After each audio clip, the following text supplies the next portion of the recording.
आज हमारे पास सिर्फ वसाइल हैं, सिर्फ ठेकेदारी है, ट्रांसपोर्टेशन है, और हमारे पास कोई दूसरा वसाइल, हमारे पास रोजगार कमाने के लिए हमारे पास कोई चीज है नहीं।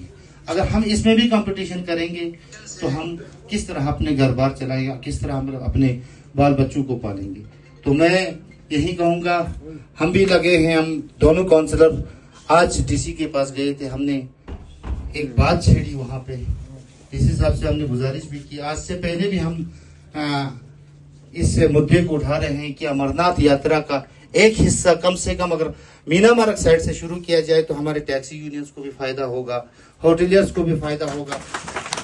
तो आपकी नई यूनियन से मैं गुजारिश करूंगा, और होटलियर एसोसिएशन के यहाँ प्रेसिडेंट है, जनरल सेक्रेटरी है, सब है, उनसे भी गुजारिश करूंगा, 1-2 दिन के अंदर अंदर हमारे यहाँ ऑनरेबल एलजी साहब आ रहे हैं, आप इस मुद्दे को यहाँ पे भी उठाएं। द्रास में आ रहे हैं, प्लांटेशन एक ड्राइव है, हमारे साथ मुखातिब भी होंगे।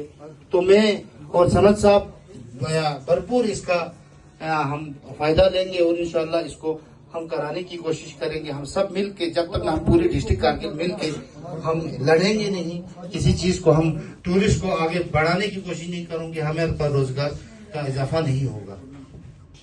आप लोगों को पता है मैं एक शख्स हूँ, मैंने किस लिए हमारे 0 पॉइंट पे मैंने केस किया था, आपको पता है, क्योंकि श्रीनगर के जितने भी टैक्सी यूनियन वाले, टैक्सी वाले हैं, जितने भी टूरिस्ट से वाबस्ता लोग हैं, उनको सिर्फ मकसद था कि 0 पॉइंट में आके 0 पॉइंट में टूरिस्ट को बढ़ावा दे और उसको वापस दे।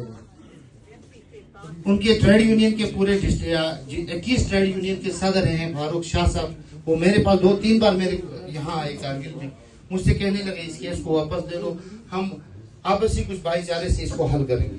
मैंने आपके मुद्दे उठाए, उसमें मैंने उनको बोला ठीक है, हम भाईचारे में हम सब काम करेंगे, आप दिखाओ जरा हमारा कोई भी दुकान आप खोलने दीजिए श्रीनगर में। हमारा जब खुबानी वाला कोई खुबानी बेचता है तो आप उठा के दरिया जहलिम में फेंक देते हो। आप जब हमारा कोई मोमोक बनाने वाला कोई मोमो बनाता है, आप उसको तोड़ देते हो। आप यहाँ आके तो आपको कोई रेस्ट्रिक्शंस नहीं है, अगर करना है तो बराबरी का कर दो, होना चाहिए नहीं चाहिए, होना चाहिए। तो मैंने उनसे आपका भी मुद्दा उठाया, मैंने कहा कागसराय में हमारे जब ड्राइवर्स वहाँ गाड़ियां रखते हैं तो उन्होंने अपने पैसे दे के किसी का हॉल, किसी का आंगन वगैरह खरीद के रखा है। आप टैक्सी यूनियन वालों को क्यों नहीं देते हो उनके टैक्सी से टैक्स? तो इस तरह के मुद्दे हैं, इसलिए हम सबको, हर ट्रेड यूनियन को एक होकर लड़ना पड़ेगा।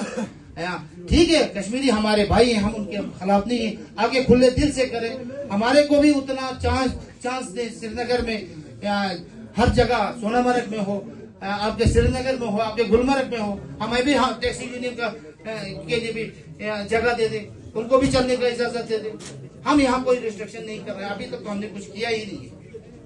तो मैं आप लोगों से फिर एक बार यही कहूंगा, इसी तरह मुतहद रहें।